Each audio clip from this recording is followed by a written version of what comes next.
Bonjour tout le monde, bonjour, bonjour, bonjour. Bienvenue à ceux qui arrivent sur cette chaîne. Bienvenue aussi et merci à ceux qui sont déjà présents depuis longtemps. Merci de votre fidélité.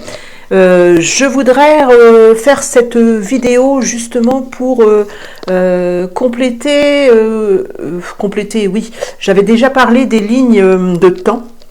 Une personne n'a pas vraiment compris ce que c'était en gros et m'a demandé de faire une vidéo concernant cette ligne de temps. Donc, je vais essayer de vous expliquer ce que l'on m'a informé, comme je vous ai déjà longtemps expliqué que tout me vient la nuit, que tout la nuit et tout est clair, mais le matin, ça se complique puisqu'il faut retranscrire et c'est un petit peu compliqué à remettre tout en ordre.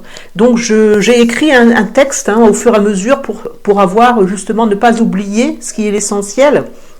Donc ce n'est pas une canalisation, c'est juste un texte que j'ai écrit moi-même par rapport à tout ce que l'on me transmet la nuit pour vous essayer de vous expliquer en sachant que c'est ma vérité, que ce sera peut-être pas la vôtre. Et dans ce cas-là, si vous voyez que ça ne vibre pas avec vous, eh bien, il suffit d'éteindre cette vidéo, tout simplement. Cela ne correspondra peut-être pas justement à cette ligne de temps que vous devez expérimenter à ce moment présent. Voilà. Allez, c'est parti. Alors, j'ai intitulé « Éveil de conscience, cheminement et multidimensionnalité ». Alors, lorsque nous nous incarnons et que notre âme prend possession d'un corps physique, nous choisissons notre ligne de temps. Tout est prédéfini à l'avance, c'est nous qui allons choisir ce que nous allons essayer de vivre. D'accord ? D'accord, si vous êtes d'accord. Sinon, je ne vous force à rien. D'accord ? Alors, une trajectoire est à suivre, une feuille de route, un plan de vol, comme le font les pilotes de ligne, où tout pilote, il fait sa petite fiche de son petit plan à l'avance pour voir la trajectoire qu'il doit emprunter. Nous faisons ça aussi, avant de nous incarner, nous faisons comme une sorte de trajectoire. Nous choisissons également nos parents, les personnes qui seront dans notre vie, notre famille, etc. Tout ça est prédéfini à l'avance pour justement les personnes qui vont entrer dans votre ligne de temps, celles qui sont présentes à ce moment, sont là pour vous faire évoluer, pour vous faire prendre conscience qu'il y a quelque chose à vivre et à expérimenter. Elles sont là pour vous faire vivre des situations afin de vous aider. Même si c'est difficile, même si ce sont des personnes que vous n'appréciez pas, malgré tout, elles sont là pour vous faire vivre des expériences, pour un petit peu un miroir de ce que vous devez expérimenter et de vous mettre en lumière, justement. Nous nous incarnons pour expérimenter de nouvelles sensations, pour travailler sur les circonstances qui nous ont amenés à faire des mauvais choix ou à travailler afin de corriger les mauvais choix de nos aïeux. Les mémoires qui doivent être nettoyées, mais aussi et surtout, nous venons faire des expérimentations. D'abord.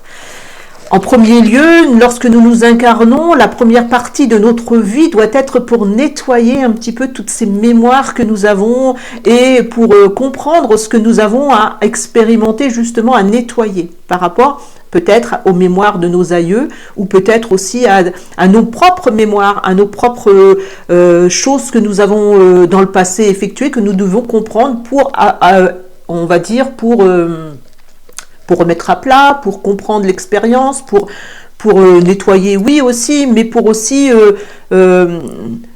évoluer. D'accord ? Alors, cette trajectoire que nous allons emprunter, cette ligne de temps, n'est pas figée. Elle peut varier au gré de nos expériences, au gré de nos choix, selon ce que nous aurons décidé d'explorer et de vivre, et aussi selon l'avancement de notre cheminement et de notre niveau de conscience. Tout dépend de notre conscience, en fait.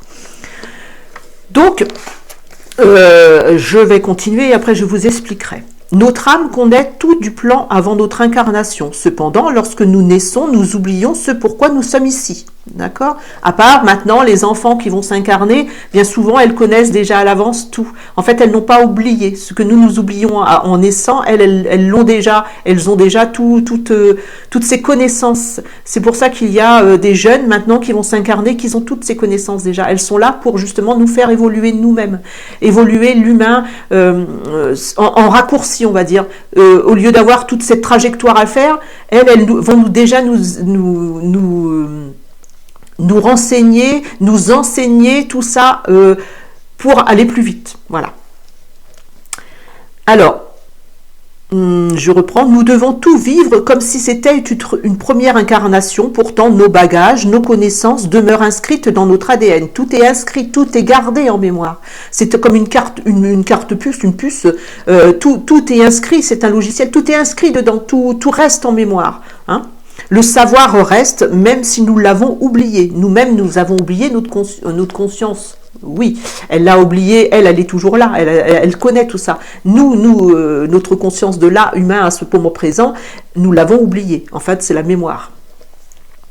Tout peut revenir dans cette incarnation grâce au travail que nous aurons effectué, grâce à notre façon d'appréhender les événements, à notre travail intérieur, notre cheminement et notre niveau de compréhension.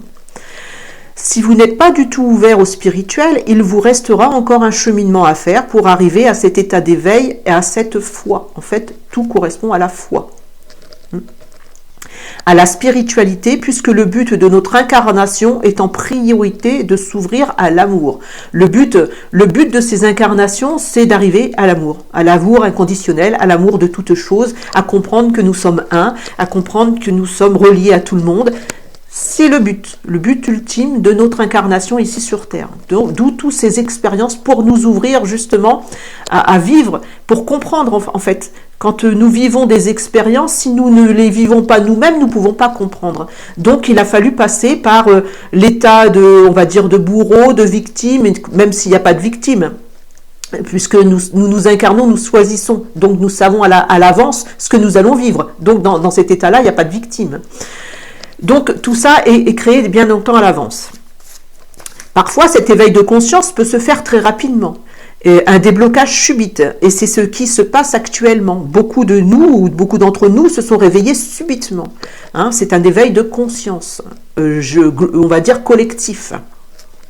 Tout était prédéfini, mais il peut y avoir des nuances, des trajectoires différentes. Et cela n'enlèvera pas que la fin sera la même. Et oui, nous avons un début et une fin. Entre deux, il y a plusieurs possibilités. Mais je reviendrai après. Nous sommes multidimensionnels. Nous avons plusieurs dimensions dans une, en fait. C'est à nous de choisir notre chemin. Les gens qui nous entourent, notre famille, etc., ont chacun leur ligne de temps qui leur est propre. Nous vivons ensemble, nous partageons les mêmes activités, mais cela n'empêche pas que chacun d'entre nous ayons des lignes de temps différentes. Chacun va vivre les expériences différemment. Pourtant, c'est pour ça que l'on dit, on a élevé nos enfants de la même façon, mais ils sont complètement différents, parce qu'elles ont choisi, ces âmes-là, avant de s'incarner, des trajectoires différentes. Ça n'empêchera pas que nous sommes dans la même famille, mais nous vivons des situations différentes. Pourtant, il peut sembler que, par exemple, nous sommes en famille, il y a une situation qui va se passer, mais certains vont la recevoir, vont la concevoir différemment que l'autre, selon nos ressentis, selon nos propres expériences que nous avons vécues avant. Certains vont être effondrés, alors que d'autres vont prendre la chose négativement, pas négativement, mais en fait avec du détachement. Alors, nous vivons ensemble les mêmes activités, mais pourtant, chacun d'entre nous avons des lignes de temps différentes, car chacune de ces personnes ont une perception différente, un point de vue différent, des croyances qui sont différentes aussi. Tout est question de croyances. Vous pensez qu'elles sont sur la même ligne de temps, pourtant ce n'est pas exact. Chacune et chacun avons notre ligne personnelle avec parfois une vision commune. Parfois nous allons voir les mêmes choses sous un angle peut-être différent, mais la vision sera un petit peu commune. Parfois nous sommes persuadés que ce qui s'est déroulé dans le passé est la vérité, parce qu'il y a eu des écrits qui le prouvent, des photos qui le démontrent, ainsi de suite. Mais est-ce vraiment la vérité ? Est-ce vraiment la vérité, ce qu'il s'est passé dans le passé? Une seule vérité. Est-ce vraiment qu'il y a une seule vérité? Ou bien est-ce une ligne de temps que l'on aurait voulu nous montrer comme commune, une vérité absolue? Ne sommes-nous pas alors piégés par des croyances? Les livres d'histoire regorgent d'histoires et de faits illusoires que nous avons crus parce que on nous l'a fait croire. Les événements, ces faits, se sont-ils vraiment passés, comme c'est indiqué dans les livres d'histoire, ou est-ce que la vérité a délibérément été tronquée pour nous amener à ne croire que ce que l'on voulait nous faire croire? Réfléchissez à ça. Est-ce que tout ce que l'on nous a dit dans les livres d'histoire n'a pas été voulu délibérément pour que nous amener à ne croire qu'une seule version? Maintenant, nous avons les capacités par l'hypnose, par la conscience, notre conscience qui voyage, nous avons la possibilité de voir plusieurs lignes de temps. Donc nous savons maintenant, dans le présent, là actuellement, par l'effet de technologie que nous avons et par notre ouverture, notre propre ouverture de conscience, nous savons que tout ça ne sont que des histoires que l'on a voulu nous faire croire, pour nous mener vers du despotisme, pour nous mener vers de la manipulation. Voilà.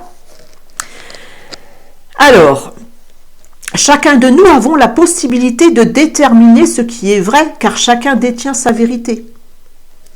Nous devrions avoir notre propre vision et ne plus être interférés par les visions des autres.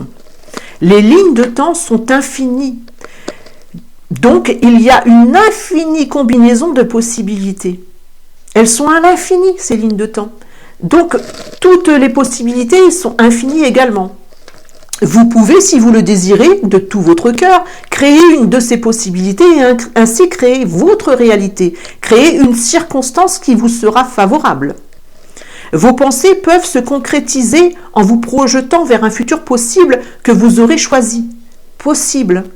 C'est pas pour ça qu'il sera effectif. Il y a toujours une possibilité de créer son futur puisque nous sommes tous des êtres créatifs.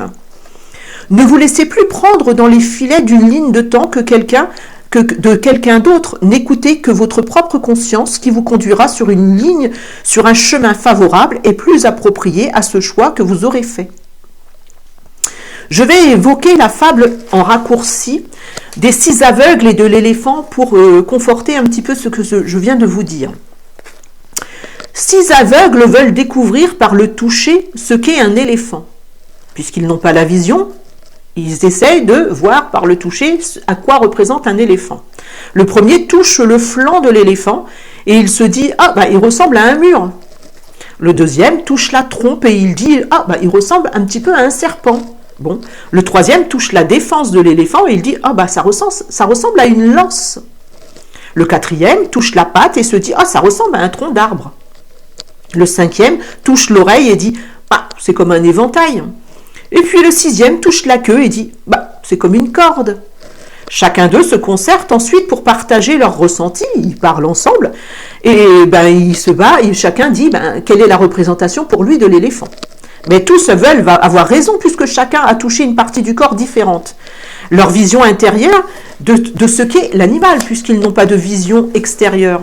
Donc pour eux, ça représente cela. Mais personne n'arrive à se mettre d'accord. Ils se disputent, chacun voulant avoir raison. Un sage qui passe par là leur demande la raison de leur dispute. Et tous, dans une complète pagaille, lui disent ce qu'ils pensent de ce à quoi ressemble l'animal. Le sage rigole et leur dit mais vous avez tout à fait raison, tous vous avez raison, car vous avez touché une partie de l'éléphant. Bien que cette partie soit différente à votre toucher, il n'en reste pas moins que c'est une partie d'un même animal, donc chacun de vous avait raison. Chacun de vous va avoir une perception à un moment donné d'une chose, selon l'angle où vous vous trouvez pour le voir. Une chaise, vous la voyez de comme ça, elle est comme ça, mais si vous la voyez de dos, elle sera différente. Mais pourtant, ça restera une chaise. Donc, tout le monde a raison par sa perception, ça dépend de l'endroit où il sera placé et de quelle ligne de temps, et sur quelle ligne de temps il se trouve. Donc, pourquoi se batailler à longueur de temps puisque chacun a raison? Un autre cas, je vais prendre l'exemple qui m'a conduit à cette vidéo, qui m'a poussé à comprendre les lignes de temps. Prenons le cas d'un médium mondialement reconnu. Il fait une vidéo sur YouTube d'un échange qu'il a eu avec une personnalité disparue, décédée. On voit qu'il échange, qu'il parle avec elle. Bon. Il nous indique donc par le biais de sa canalisation ce qu'a été la vie de cette personnalité, etc. Et puis après, prenons une session d'hypnose régressive qui aura comme sujet l'enquête sur cette même personnalité. Bon, pourtant, les deux versions de ces deux échanges avec la même personnalité sont différentes. Pourquoi? Une va dire qu'il s'est passé comme ça, que cette personne, il lui est arrivé ça, et l'autre, en hypnose, va nous dire, ben non, il s'est passé autre chose. Pourquoi? Pourquoi ces deux personnes disent des choses différentes alors que c'est la même personnalité? L'un va canaliser la personnalité, mais aura les réponses d'une ligne de temps différente à celle de l'enquête par hypnose, selon la conscience de celui qui interroge, selon ses propres croyances. Donc c'est nous, notre conscience, quand nous allons aller canaliser cette personne, lorsque nous allons aller voir cette personne, c'est notre conscience, selon nos croyances, nos propres croyances. S'il y en a un qui est dans les religions, il va voir que cette personne est plus dans la religion. S'il y en a une autre qui ne croit pas du tout aux religions, sa perception sera différente. Mais pourtant, ils auront tous les deux raison. Parce que c'est une partie, une réalité qui s'est passée sur une ligne de temps. Nous ne pouvons pas affirmer que dans le passé, ça s'est passé comme ça. Personne ne peut affirmer vraiment ce qu'il s'est passé, puisqu'il y a tellement de possibilités de lignes de temps que ça serait mensonge, entre guillemets, de dire que ça s'est passé comme ça. Chacun aura sa propre perception, sa propre ligne de temps. Nous pouvons vivre sur des lignes de temps un peu semblables, ce qui nous rapproche par nos perceptions. Mais chacun aura quand même sa ligne de temps différente et chacun aura raison. Chacun aura raison car il se basera sur une ligne de temps, celle qu'il aura captée au moment où il aura effectué cette canalisation ou cette enquête. Pareil, si plusieurs personnes font la même enquête en même temps, elles saisissent la même ligne de temps à un moment T. Elles sont en fait un petit peu guidées sur la même ligne de temps. Chacun aura sa vision car il aura lui aussi inconsciemment dans son subconscient des mémoires de croyances qui le feront aller sur une ligne de temps différente. Nous avons le pouvoir de multidimensionnalité. Chacun de nous choisit sa ligne de temps, celle qui lui sera la plus appropriée à ce moment précis, à ce moment présent. Donc l'histoire nous a été donnée sous une seule version. Mais est-ce vraiment l'histoire authentique, puisque chacun des participants qui ont vécu cette histoire ont eu des visions différentes. En racontant une seule histoire, ils nous ont bloqués, ils nous ont manipulés, nous ont donné qu'une seule version. Ils nous ont fait croire qu'à une seule vérité, la leur. Nous n'avons eu qu'une seule probabilité de réalité, une probabilité d'une ligne de temps, un seul champ de possible, alors qu'il y a une multitude de champs du possible. Tout comme notre futur, c'est à nous de le choisir. Soit on choisit une ligne de temps qui sera celle du chaos, des pénuries, des écroulements, de tout ce qui se passe, qui est négatif autour de nous. Ou alors, nous choisissons la ligne de temps d'un calme, d'un renversement qui se passera plus en douceur, plus calme. Bien sûr, on sait que ça va s'écrouler puisque ça ne doit plus se passer dans notre présent actuel. Mais choisissons nous-mêmes ce que nous voulons vivre. Choisissons ce moment que nous voulons expérimenter. Est-ce que nous voulons vivre plein de chaos, des émeutes autour de nous, être pris dans les tourmentes? Ou est-ce que nous voulons être retirés de tout ça, vivre bien protégés dans sa maison, sans avoir conscience de ce qui se passe ailleurs? C'est comme dans les peuplades. Les peuplades, il y en a qui vivent en Amazonie, ils ne vont pas avoir la même conscience de ce que nous vivons actuellement. Ils sont à 1000 lieues de voir ce que nous subissons. D'ailleurs, ils n'ont pas la télé déjà pour le commencer, donc c'est un peu compliqué pour eux de comprendre tout ce qu'on nous manipule. Hein. Eux, ils sont un petit peu protégés déjà.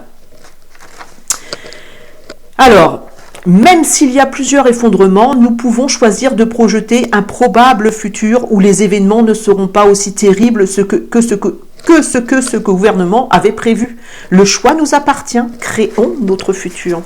Alors, j'avais pris une espèce de feuille pour vous faire voir un petit peu tout ce qui sont les lignes de temps. Nous naissons, nous choisissons une ligne de temps probable. Mais, vu que nous avons notre libre arbitre, il se peut que notre vision à ce moment-là nous fasse choisir une ligne de temps différente. Ça va nous amener vers un cheminement différent. Selon ce que nous écoutons autour de nous, les croyances des autres qui viennent se greffer à notre ligne de temps, des lignes de temps, elles vont venir se greffer, plusieurs personnes, sur votre point. Et elles vont un petit peu vous manipuler. Hein. Vous aviez une trajectoire qui était fixe, mais elles vont venir selon ce que vous ressentez, ce que vous vivez à un moment présent. C'est pour ça que l'on vous dit que votre libre arbitre est important.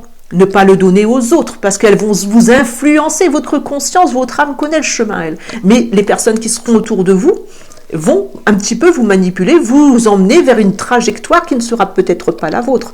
Mais c'est selon votre état de conscience. Ensuite, et vous avez toujours la possibilité de changer. Le point n'est jamais fixe. Il y a tellement de possibilités d'expérimenter. Mais tout est juste, tout est à sa place puisque vous l'avez décidé à ce moment précis. Rien n'empêchera qu'à la fin, elle se terminera comme vous l'avez prévu au début. Cette fin, elle est écrite quelque part. Mais le futur, il y a toujours de futures probabilités. Rien n'est figé, rien n'est inscrit entre la période de votre naissance et la période de votre fin. C'est toujours muable. Vous pouvez le mouvoir à tout moment. Vous pouvez changer cette ligne de temps selon votre état de conscience. Tout est conscience, c'est ce que l'on vous dit au début, tout est conscience, tout est dans la conscience. Vous seul avez cette capacité de juger si vous voulez vivre des expérimentations de chaos ou des expérimentations de tranquillité. D'où l'importance en ce moment qu'il vous envoie toujours des messages en vous disant vous êtes les maîtres du jeu. C'est à vous de créer votre futur, votre ligne de futur probable. À vous de choisir ce que vous voulez vivre. Si vous êtes dans les peurs d'écouter tout le temps ce que l'on vous dit et que vous voulez vivre le chaos, vous allez vivre le chaos, vous allez manquer, vous allez vivre les pénuries, vous allez vivre tout ce qu'il y a de négatif. Puisque c'est vous qui l'aurez choisi dans votre conscience de vivre ces événements. Si vous voulez vivre tranquillement, en songeant que vous n'aurez jamais de manque, vous aurez toujours quelque chose pour vivre, vous vivrez cet état de conscience. C'est important, cet état de conscience. C'est vraiment important de vivre ce que vous avez déterminé. Et c'est pour ça qu'ils veulent vous créer la panique, puisqu'ils savent qu'ils ont encore un certain pouvoir par rapport à la peur. Et cette peur, c'est à vous de sauter ce pas et d'aller vers l'inconnu en sachant que vous serez toujours aidé. Toujours. Mais il faut sauter ce pas. Sauter cette dimension que on nous a fait croire de mensonge pour aller vers quelque chose que vous avez décidé. Ne plus laisser votre pouvoir à ces gouvernants. Ne plus laisser votre pouvoir à des personnes. Vous allez voter. Mais vous donnez encore votre pouvoir si vous allez voter. Si, comme il y a une personnalité qui avait dit, si voter était vraiment important, vous croyez vraiment qu'il vous laisserait voter? Tout est prédéfini à l'avance. Ce n'est qu'un subterfuge, encore, pour vous manipuler, pour vous prendre votre pouvoir. En allant voter, vous donnez votre pouvoir à une personne en particulier. Donc celle-ci sera encore votre supérieure.